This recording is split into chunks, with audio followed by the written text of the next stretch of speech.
All right, another video. Let's finish up damming these torpedoes.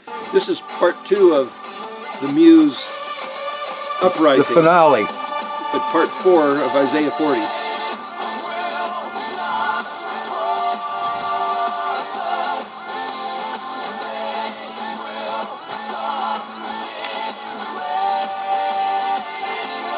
They will not control us. They will stop degrading us. They will not control us. Nope.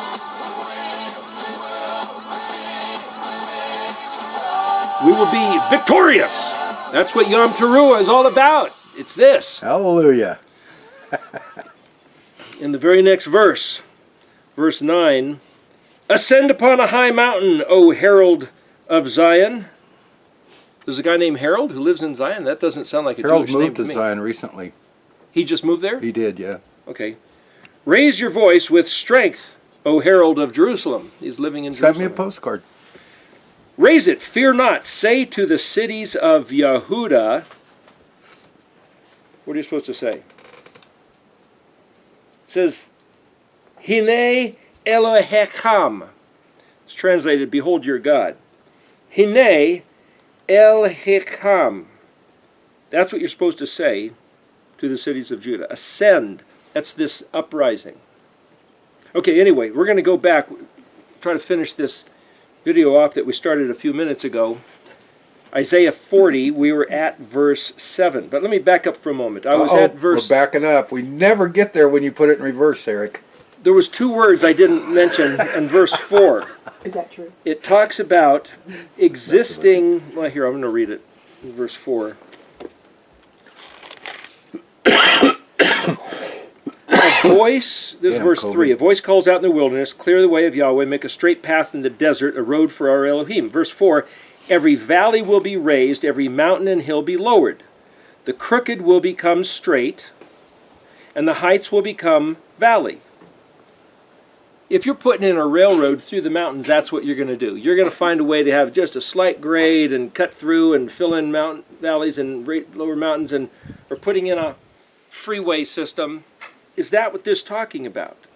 Verse 5, the glory of Yahweh will be revealed, and all flesh together will see that the mouth of Yahuwah has spoken. That's where we just ended in the previous video. And then verse 6, a voice says, proclaim. The prophet says, what shall I proclaim? All flesh like grass, and all its kindness like a blossom in the field. Grass withers, blossom fades, when the breath of Yahweh blows upon it. Indeed, the people is grass. Grass withers and the blossom fades. But the word of our Elohim shall stand forever. That's verse 7. So the point about that is that there's a different way to read this. So if you go back to verse 4, everything in the earth lifts up, you could say, all Gia. That's Gimel Yod Aleph. That's not the word Aretz or Adamah. That's where we get the word Geo. And that's where the New Agers refer to the planet Earth as Gaia, as if it was this goddess, this living creature. That's where it comes from. Gimel Yod Aleph, Gaia, which is a Hebrew word. It will lift up, Yod, Nun, Shin, Aleph, uplifting, Vekal, Har, and something about Gia is going to be lifted up, and every mountain and Gimel Bet Ayin Hay is the word for hill or raised up. But Bet Ayin is the word for bubble or quest. So you could say Hay Resh is mountain, but it's also to be pregnant. It's also the Resh, the status of the Resh man. Where you get the word Russian. The status of the preeminent human.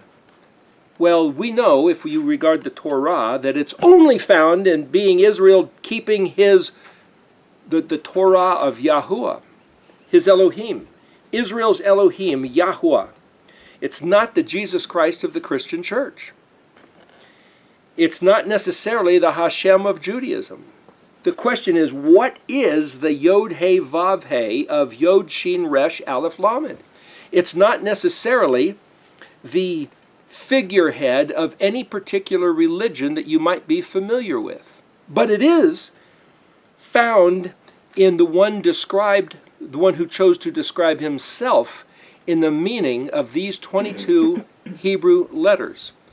And the Paleo and the modern are essentially the same, except the Paleo are a pictographic, and the modern, what they call the block or the Chaldean flame letters, are without pictographic meaning. But people have written books about the hidden meaning within the flame letters, the other thing they're called, the flame letters, or the block print, and specifically how Gimel is the letter with a foot that runs to give, and Dalet is the poor letter who turns his face from Gimel but holds his hand out the back to receive because he's ashamed and he's poor and he's destitute, but he still needs to receive, so Dalet receives from the Gimel.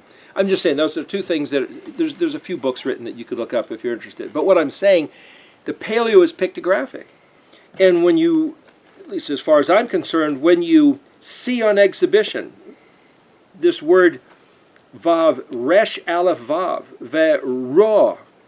Resh Aleph is kind of a non-spoken letter, but so it's Ve Vav, Resh Aleph Vav. Well, the Vav suffix is typically an O or a U, so it's Rau, Re, Ro. How do we wrap our English mouth around the Hebrew words? Some people are probably cringing.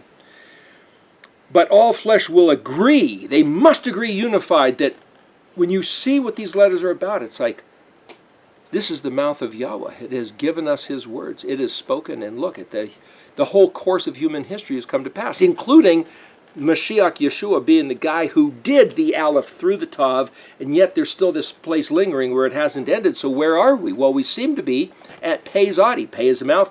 Zadi is a flourishing. That's the flash, the sparkle. This word right in here where we're talking about the Zadi Yod Zadi, Tzitz, flash, sparkle, brilliant. For Yahweh's words to come back is like a picture of Yeshua coming out of the grave after 3 days and 3 nights. Because Yeshua is this word, then for us to go back and study these words and to understand the Hebraic pictographs based on the Moedim is the equivalent of Yeshua rising from the dead after being crucified and entombed for 3 days and 3 nights. This is no small matter, just so you know. This is big stuff. So that verse 4, if every mountain of the earth is going to be raised up and every obstruction in the way is going to be brought down, it's carving out a highway is what it's basically talking about. It goes on to say, Haya, that's existing, Ha, the Ayin Kuf Bet, a cove. That's the root of the word Jacob. Well, the word Jacob, whose name was translated to Israel, literally means payment following and to be raised up. The next word is Lamed Mem Yod Shin Vav Resh, La Misur. Well, here you have Mem Yod Shin Vav Resh, and Yods and Vavs are like wild cards. You can pull them out, and you got Mem Shin Resh. Mem is a prefix, so you've got Shin Resh, which is the basic word, which is the word Sar, which is the word prince, but also the like Sar Shalom, Prince of Peace, but also Shin Yod Resh is the word for song or to sing. Mem Shin Vav Resh is the benefit of Klein's dictionary. You can look at all the derivatives of the spelling of the word. Mem Shin Vav Resh is a saw, S-A-W. It means to saw something back and forth. It's also a measure and stirrups. What has stirrups got to do with it? Well, then you look a little closer at that, and it says stirrups are something that you use to jump onto the horse with to ride. So it's the one who serves to jump on.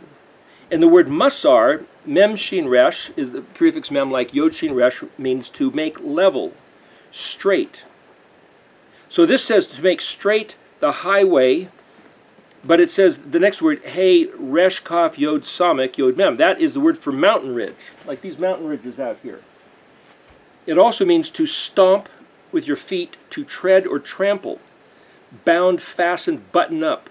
It also is broken stones used to bind. Well, that's an aggregate in concrete. And it's also evil plottings. But the following word is lamed bet kuf ayin hey. Well, the word baka means valley or to split apart. So does it say that the mountains are going to be broken apart? Or is this actually telling us that Yahweh gave Israel as the beast of burden to the world? Because Israel is supposed to be Yahuwah's servant, his worshipful servant, his Obedi, my servant. And Israel kept wanting to go out and be like the nations. So Yahweh said, okay, the curse is you can have what you really want. And so Israel became the dog, the whipping boy. Israel became the slave of the nations, and still remains virtually to this day, at least until 2010. So it was the one that the nations jumped on to ride. And that whole system, where Israel was bound and fastened by the evil plottings of their adversaries, it looks like Yahweh here is going to, then the word kuf bet ayin hey means also not only valley or cleave or spread apart, but take by storm, assault, and burst. Blow the thing apart, which is what the song by Muse, Uprising, is all about. So it looks like here that the payment following, the rising up, the uprising of Israel, will exist after Israel has been shoved down. Yod Shin Pei Lamed Vav. And if we gimel the bet ayin, if we go around questing, searching for the truth, we'll find it. I'm now reading the verse backwards. We'll find it in the Hey Resh. The command that every command, Kaf Lamed Hey Resh, every command was telling us to be of noble dignity, righteous men of valor, like the valiant Ashat Chayil, the valiant woman of Proverbs 31. Each of us are supposed to be that.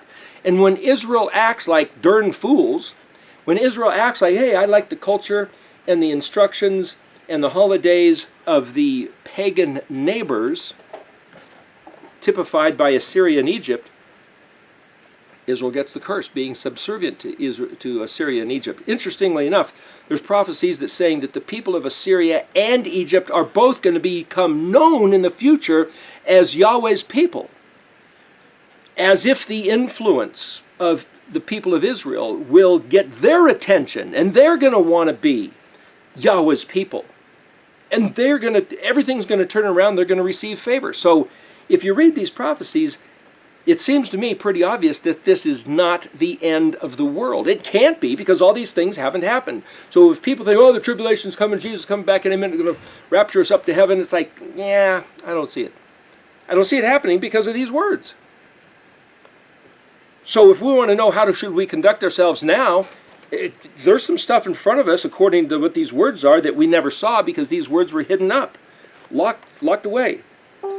So if he says that he's going to break apart the lyrics of that song by Muse, they've been trying to dominate us, tread on us, keep our faces in the dirt, whip on our backs, lies in our ears, blindfolded. That's what this world system has done to Israel for at least close to 3,000 years. And Yahweh himself not only allowed it, but he set the whole thing up and he promoted it. Yahweh has promoted, as it were, the power of the devil to rule over his people all these centuries because Israel failed to walk in the ways of the Torah. That's the one antidote. The one secret weapon is for Israel to sit down on the seventh day and quit working, and to blow the trumpet on Yom Teruah, and to respond and answer and take a serious regard to help those in need on Yom Kippur, and take 7 days of rejoicing with a big potluck barbecue, if you want to call it that, on Sukkot. And don't forget the day of Shemini Atzeret, the 8th day after you begin Sukkot. These are the festivals, the Moedim, right in front of us. Keeping those days as a regards to hearing his voice is the means, the mechanism Yahuwah gave his people to prove to him that we are listening to his voice. We could say, oh yes, I love you with all my heart. Oh yes, I'm one of your people. But he gave us the observance of these Moedim as the way to prove by visual evidence, by action, that we are actually shema'ing, listening, and shomer, watch, keep, guard, and oseh, asha, doing what he said. Those were always the three basic instructions, shema, shomer, and asah. So the voice, verse 6, the voice declares, Qur'an, learn to read, proclaim. What am I supposed to proclaim and learn to read? That's what it says. All the flesh is like grass. Well, that word, chet, zadi, yod, resh, which we talked about in a minute, last video that we're getting to here, says that we're only here for what seems like a minute, for a short time in the face of the whole continuum of human history. Chet, zadi, resh also means blow the trumpet. It's a courtier. It's someone whose responsibility is to, like a custodian, to tend the grounds. So our job is to tend the grounds of Yahweh's chesed. Every chesed, like a flash or a sparkle in the field, a blossom in the field. It's there and then it's gone. So our life, though it's brief, if we make it our business to be the janitor, the custodian, the courtier of Yahweh's chesed. Ha-shadah, hey, shin, dalet, hey. Well, shin dalet hey is the field, but it's also the root word for Shaddai, which is El Shaddai. So you could say the blossom in the field, the kindnesses of El Shaddai, that we should proclaim them with the trumpet. So when we're blowing the trumpet, we're proclaiming the majesty of Yahweh our Elohim. Yeah, it sounds like we're just making noise. If you don't blow the trumpet, if you don't have a shofar, go to an automobile and lay on the horn once or twice or 100 times on Yom Teruah. Just do it because he said so, even though it irritates the neighbors and even though you're thinking, what, this is silly. Remember, Naaman thought it was silly that he was told to go dunk himself in the dirty Jordan River for 7 times, and it's like, what? He had leprosy? How dare that prophet tell me I should do that? This is disgusting. It's ignoble. It's a disgrace. What an insult. And his servant said, if he asked you to do something big, would you have done it?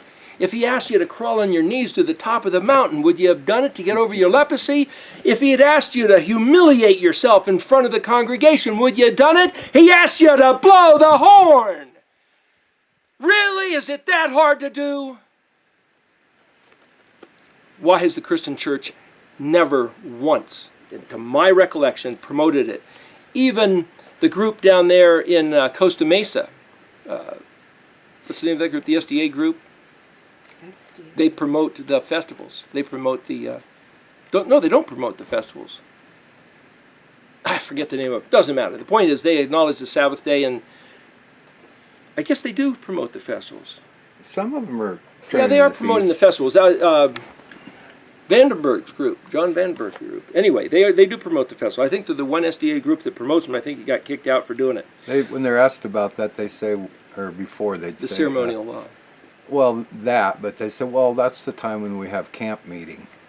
Well, camp meeting was what Sukkot's all about. Yeah, so they are exactly. doing it. They're calling it a different thing. It's like, hey, why not? They just won't acknowledge it. Why not just declare what it is and have fun at it? Yeah. Anyway, the verse 7. Ashamed, drooped, withdrawn, the chatzir. That's like saying, gee, I'm ashamed to blow the trumpet, or it seems like foolishness. Nun bet lamed, nabal.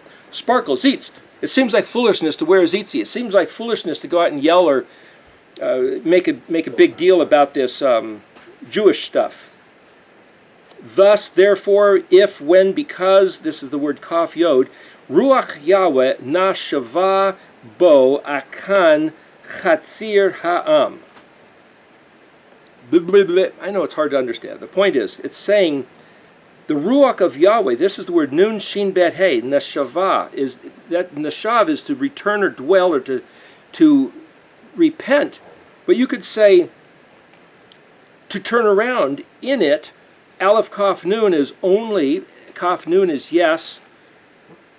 That's like saying the only exception to foolishness and ashamed because of this, the only exception, the only reason why this isn't foolish nothingness is because the Ruach of Yahweh dwells with his people with chatzir, with that trumpet sound. It's not foolishness to him. He's the one who gave it to us. Are you saying we only have 5 minutes left? No, that can't I be read true. it wrong. I'm sorry. Good. Yeah. I thought it said 50. Anyway, verse 8. Gosh. Ashamed the herbage of the field, silly blossom, but, so you could say even the spectacular, the most beautiful flower you have seen in the field, and boy, if you look, we have the internet, you can look at some incredible butterflies. There was one called I think it was called a dragon tail. I saw that. Dragon tail butterfly. I put it up on the internet the other day. Somebody else had it on their site, and amazing.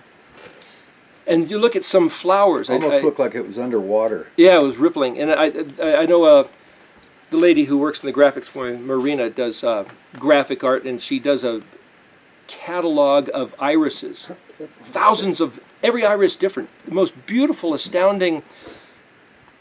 But to Yahweh, even the flowers and the butterflies are nothing, and that will be there and then disappear in a short while, in a matter of days. But the dabar of our Elohim, ikom leolam, stands up forever. Yod kufav mem, kumi, it's like in Isaiah, what is it, 60, kumi ori, kiva, right? Stand, rise and shine, kumi ori. The word ora is light, my light. Stand and... These words that we're talking about are the blossom of Yahweh forever, that endures throughout all ages and through all tribulations, and no matter what the translations are, these words stand. That's what it's saying in verse 8. Verse 9, ascend har gava, hey resh hyphen gimel bet hey, a mountain raised up like an eyebrow. Elevate yourself. Mem bet shin resh tav. That's the word for herald. The word bashar is good news, gospel, flesh, or recipient of good news. Zad yud vav nun. Zion means one characterized by doing my commands. Harimi, the rising high, proclaiming bet kaf chet, bakach, with strength, power, vitality, vigorously. Kolkav, your voice, herald of Jerusalem, mem bet shin resh, or you might say, proclaim the good news that the word Jerusalem, yod resh vav shin lamed mem. Well, resh vav shin, as we said before, is the word for poison, and shin lamed mem means come to an end. It's like if you had cancer for some reason, you went in to get chemotherapy, and they just beat the hell out of you, just grind you with their poisons and their radiation, and literally trying to get the profane, the hell, the halal, chet lamed lamed, getting the dead cells, killing the cancer cells and killing all the other cells too. But it's like when they said, okay, this is the last bout of chemotherapy you're going to have. It's like, fine, now I can start mending. I can start rebuilding my personal integrity of my cells by eating nutritional stuff. Well, that's literally what the word Jerusalem means. The last of this poisoning has ended, and it's time to rise up, harimi, proclaim, al tirai, toward me no fear, I declare to my watcher, unto Ayin Resh Yod, Yahuda, to those who are vigilant in Yehuda, behold your Elohim. But remember, this all goes back to Yahweh's words being made evident, like Yeshua coming out of the grave, like the northern kingdom of Israel coming out of its 2,730 years of being a mummy in a tomb. Virtually dead, locked up, like dead men's bones coming back to life, which is Ezekiel 37. This looks to me like what's happening presently around us is the thing that Yehuda has always hoped for, that Israel at large, the northern tribes, forgot ever happened because they're like dead men being fed, you might say, poured into their ears a syrup of toxin Christianity, of untruth. And I'm not saying that every word from the Christian pulpit is untruth, but what I'm saying, if it does not line up with the words of this Torah, with these letters, that Yeshua is not Jesus Christ. Yeshua is the one who's the embodiment of these letters, who validates every word from Yahweh is true. And if Yahweh said, do not eat this food, and then in the New Testament it says, by saying this, he said you can eat anything you want, making all food clean. Well, whatever he said, the food is already clean. He was saying you don't have to be a vegan, but he didn't say you can eat pork. He didn't say you can eat prawns and oysters and crows and rats. He said, Yahweh said for his people Israel, eat this food, don't eat that food. I'm set apart, you will be set apart. And for the entire Christian church, and I've heard them say, listen, we're going to exercise our liberty of not being controlled by the Jews, by the Bible, because Jesus died on the cross. We're going to eat everything he said not to eat. And we're going to work on the very days he said not to work. We're exercising our grace. I've heard those words. That's anathema. It's untrue, and it's blasphemy, and it's the wrong God. Well, Martin Luther's their father. He said sin and sin boldly. That was his It's a matter of history. And somebody could say, hey, that's not what we do it in our church. It's like, I'm telling you Christianity at large. Christianity, who is evolved into what I hear is over 50,000 denominations, plus Orthodox, plus Catholic, all with a different slant on things. But at large, the general voice of Christianity is, every day is a Sabbath to me. I don't have to keep the day, he said. Every day is a holiday. I don't have to keep his Moedim. I love him for what Christmas and Easter represent, just because he said, don't keep the ways of the heathens, and to keep my 7 Moedim of Leviticus 23. I don't have to do what he said. I'll do what the heathens do, and I'll change it into something that I think of sacred. It's not Yahweh Eloheinu. It's a different God.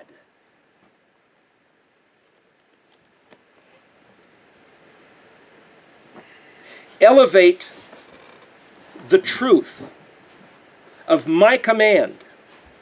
Give high voice vigorously, your voice, herald. Proclaim without fear and declare to whoever wants to be vigilant enough to listen. It doesn't say in Yehuda, but the word Yehuda literally means he who gives praise and thanks and confession of sin, reverberation, echoing. He who will hear the words, he who has ears to hear, will hear. Repent of the lies that you've been taught over the centuries, and maybe from your own pulpit, maybe from your own eyeballs in your own heart that's lied to you. When it says, behold your Elohim, it means realize that in these letters and in these Moedim is the character, nature, and identity and the prophetic declaration of what's going to happen to his people, of our Elohim, whose name is spelled Yod-He-Vav-He in Hebrew.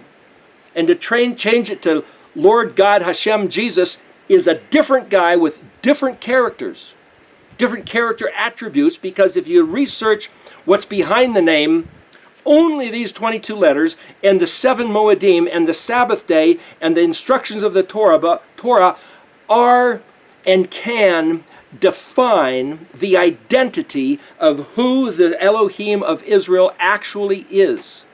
So by keeping the Moedim and regarding the Sabbath day as he declared it, the 7th day, whether it's from the new moon or the sighting of the moon, or whether it's by the 7-day thing, you figure that out. But the point is to keep the Sabbath day not as Rome declared it, but as Yahuwah declared it, is the means he gave us to prove that Yahweh is our Elohim. And any other Elohim, any other doctrine, any other Jesus is not Yahusha, is not Yahuwah. Verse 10, behold Adonai Yahweh, Chazach, in strength, Yavo, he comes, Ve Zerah, and his seed, Me Shle, completed, that's the word parable, proverb. Lamed Vav means accordingly, or by it, or in it. Behold, Hene, Shakro, which means to barrage, or wages, or drunk, or remuneration indemnified. Open the dam. make good, gain or profit, ata, with him. He is going to come and, you might say, almost allegorically rule. The word mishle is allegorical, rule, dominion, likened, resemblance, similarity. And pei ayin lamed tav vav, that's the word you get Paul, like Paul the apostle. People think that the word Paul was his Roman name. Saul was his Hebrew name, but it was changed to Paul. That pei ayin lamed means influenced, affect, activated, do, induce, set in motion, or prevailed upon. Paul, on the way to Tarsus to actually persecute the believers in Yeshua, remember the blinding light and the voice, and knocked him off his ass, off his donkey onto the ground, and he had scales on his eyes, and he was compelled to be a different man because of the voice of Elohim saying, why are you doing this? You're fighting against me. That's pei ayin lamed. So Paul did not take up Roman identity and forsake his Hebrew identity. The word pei ayin lamed is a Hebrew word. Lamed pei nun yod vav, unto his face, or because of his face, or accomplished at his mouth, or spoke. So you could say that verse 10 is saying,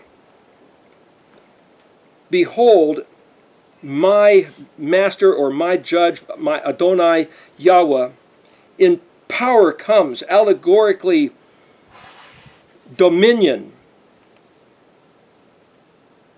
completed, complementary.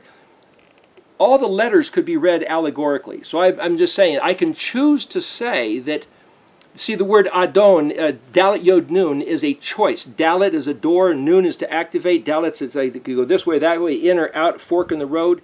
And you could say, I could read this as saying, I choose to read the Aleph Bet letters, that in power he comes, especially after the grave opened up and Yeshua came out and they couldn't touch him, and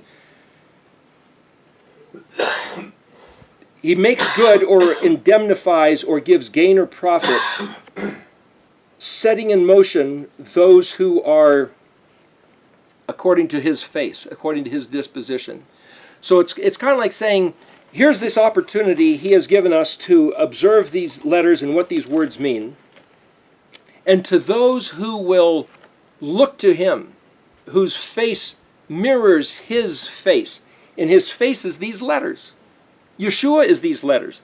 The Ruach is these letters.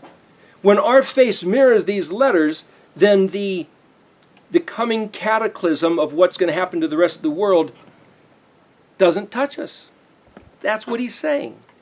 Now, I may be proven wrong, and whatever happens, somebody might send a bullet my way, or I might fall off a cliff, but the point is, where I have to set my heart is kind of like Yahweh's this bright, shining light like the sun, and whoever will look at him and whose face reflects the light, even with our eyes closed, anybody who's turned away are going to get whacked, are going to be destroyed. And the ones that have turned to him and whose face mirrors his brightness, he sees those. If you're out in the field and you have a piece of glass that's sparkling in the sun, you notice right where it is. And every other piece of stone or foliage doesn't reflect. Yahweh sees those faces that are turned to him and reflect his brightness. And that's what the words of this Torah, this Aleph Bet, this Yeshua, that's what it is. And they have gain to be expected for it. Verse 11, like a shepherd, ka roya, resh ayin hey, ayin dalet resh vav. That's the word for set in order. Ayin dalet resh, adar. It's very similar to ayin resh kaf.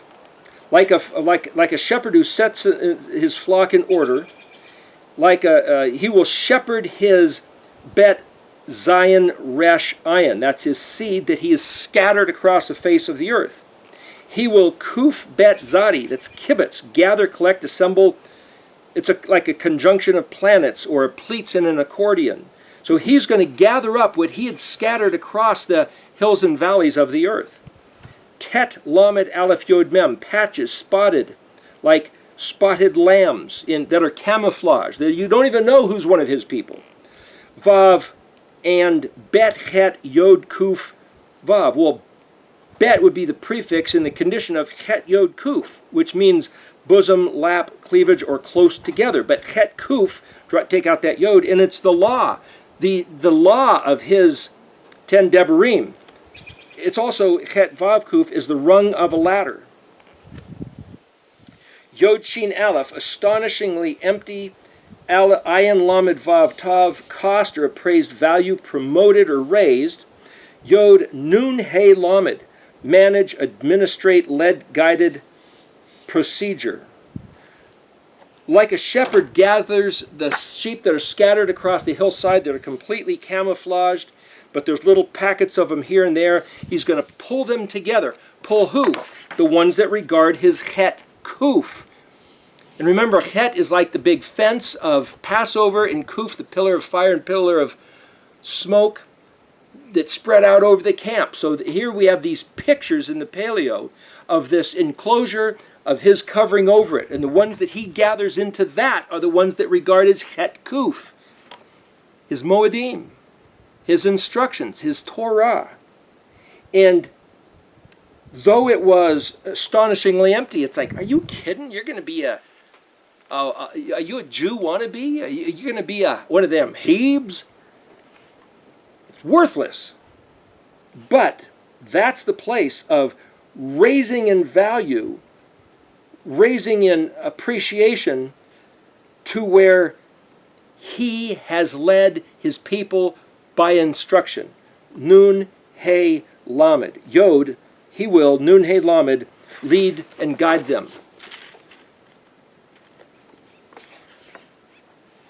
So this is verse 12.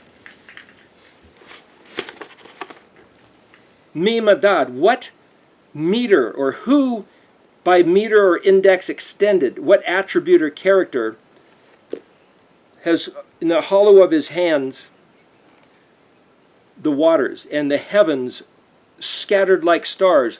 Then this word tav kaf nun is the word for peacock, or arranged the stars, or prepared, or established a quality or a character, planning and design. Way, fixed, examined, regulated, meted out. What I'm saying is that when you look at the tail of a peacock and you look at the stars, it's the same word in Hebrew. That when you see the alphabetic letters laid out in the spelling of words in the language of this ancient Ivrit, it's the same layout. You'll also see a place where it talks about a minefield or a typewriter keyboard. We have to believe, to choose to believe, that Yahweh's got this whole thing laid out, mapped out. And we are, at this point, just stepping into his timing and his positioning. Vekal be shalash. And every, or all, bet shin lamed shin. Well, the shin lamed shin is a retailer, or an intermediate, or a mediator, but it also means at the center of it all, afer haaretz, dust, powder, gray, cosmetic, ayin peresh, haaretz, the earth. At the center of all, dust of the earth, or camouflaging the earth, ve shakal, that's shin kuf lamed, weigh, balance, consider, examine, assess, to take up the cause, like a meter of balance and poise, be pei lamed shin, balance scale, level, philosophize, argue, discuss, pei lamed, where you get the word falafel, harim, the exalted, and gimel bet ayin, hill, height, the cup on a candlestick or a goblet is a gimel bet yod ayin, bet mem aleph zayin nun yod mem, beme azanim, the ears, the handles, the balance that goes around like a belt with a, like a policeman or a military will have a belt with their gear, contractor. Step back and look at these words. It's like, listen, it's been camouflaged across the face of the earth. But to take up the cause of examining and measuring what he said, philosophizing it, disputing it, go ahead and argue. Go ahead and disagree with me. But put your attention, your eye, to the high matters. The cups on the candlestick, I can say there's 7 cups on the menorah, and there was 3 goblets or 3 light little places to put oil in each of the 6 and 4. That's 22. So that's the menorah is a picture of the 22 letters divided by the 7 moedim, balancing the entire matters of the earth, the Aleph Zion Nun, with the spring Moedim and the autumn Moedim. Once I have this thing in my mind, I can go through and read every one of these words that fits. Verse 13. Yay. Hu, me, and mem yod, tav, kaf, nun. Again, that same word as the peacock and arranged the stars and prepared. Okay. Et, aleph tav, ruach Yahweh. That's the spirit of Yahweh, the mind of Yahweh, or the intended plan. Who can map out this plan of Yahweh? It's in the letters, as it is in the stars. Va'ish etz to. That's man, ayin zadi tav vav. Well, ayin zadi is the ability to perceive with open eyes of taking counsel. Yod vav dalet yod ayin nun vav. Yodianu. His knowledge. It's like, is there a human who's so arrogant and audacious that he thinks he can comprehend the spirit of Yahweh by looking at how he's planned things like a peacock tail? And it's like, is that the way I'm coming across? But it's in his words, it's in his letters. It's exactly what this is. And it's not just open to me, it's open to anyone who wants to pick it up and look at it. Mark Baldwin has done that. Rebecca Hascheider has done it. Sally Tisworth has done that. Few other people. Verse 14. Et, me, nun vav ayin zadi, noetz. Vav yod bet yod nun hey vav va I bina'u. Bina is wisdom, is understanding. Chakma is wisdom. This word nun vav ayin zadi. That's the ayin zadi, which is the closed eyes, the opened eyes. Nun vav ayin is to set in motion or to pronounce or to start moving. The comprende, the word in Spanish. Who will promote the comprehending of Bina, the understanding, and Yod Lamed Mem Dalet He Vav.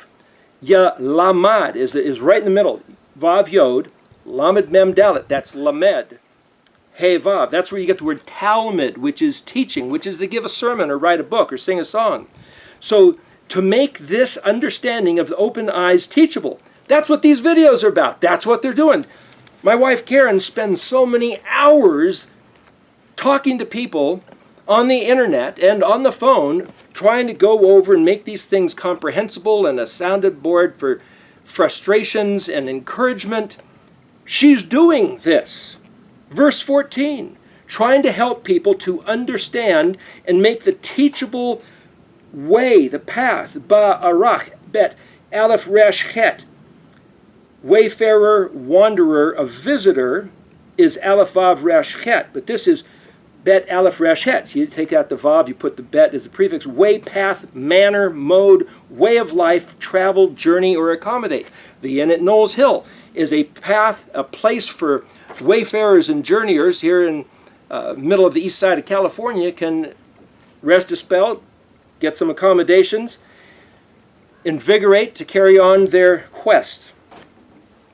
Next word, mishpat, which is the ways of right ruling and justice. Ve'yalamedacho, and teaches da'at, knowledge, and direct. That's the for your generation, the way, the path, the journey of understanding the pattern. Ta, bet, tav, bet, vav, nun, vav, tav. The pattern of knowledge so we can know it. That's exactly what this Erictology is saying.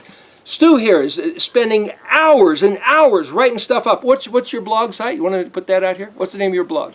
I don't have a blog. Oh, I thought you were talking about, wasn't it Grace and Torah? Or? Oh, no, we quit that website. Oh, you quit that website. I just post a lot on Facebook now. Oh, okay. Well, anyway, I'm just saying, why do people sit there and, they're doing this and that on Facebook? It's to fulfill these verses. Isaiah 40, verses 13, 14. Behold, verse 15. It's all being done so that we can understand the pattern. That's what all these videos on Mountain Air 7 are about. Verse 15. Behold, the goyim. Then this word kaf mem resh. It means to heat or warm, stirred up like in a kiln, to cast a net, or overthrow or subdued, or to hide fruit in the ground, or to treasure something. So it's saying something about the goyim who take it in and harbor it as treasure. Mem dalet lamed yod. as a tool to the poor. Well, like a crane or a derrick is something which lifts up, or a medallion which gives honor. And like shin het kuf, well, that's a sport of, or art of laughter, pulverized into dust. There's another word for dust, like the previous word that we saw, which was ayin peresh. Here's another word which is the same root of the word Isaac. Celestial heavens, the sport of the heavens. Mem, Aleph Zayin Nun Yod Mem. Well, that's the word for the ears, the balance, like a gymnast, you could even say, or somebody walking the tightrope has to have perfect balance. That's the same word for ears and handles.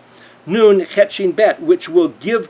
Het Shin Bet is like that the band or the girdle that Yeshua shows up wearing in the first couple chapters of Revelation. And the word Het Shin Bet literally means to think, give account, sum up, ingenious work, or consider of great importance. So what this is saying, that even the Goyim know how to value a treasure and give a medallion or a medal of honor, like a Nobel Prize, to those who are like intellectual gymnasts. Even the ignorant, filthy, infidel Goyim know how to appreciate a real treasure that's been hidden in the ground.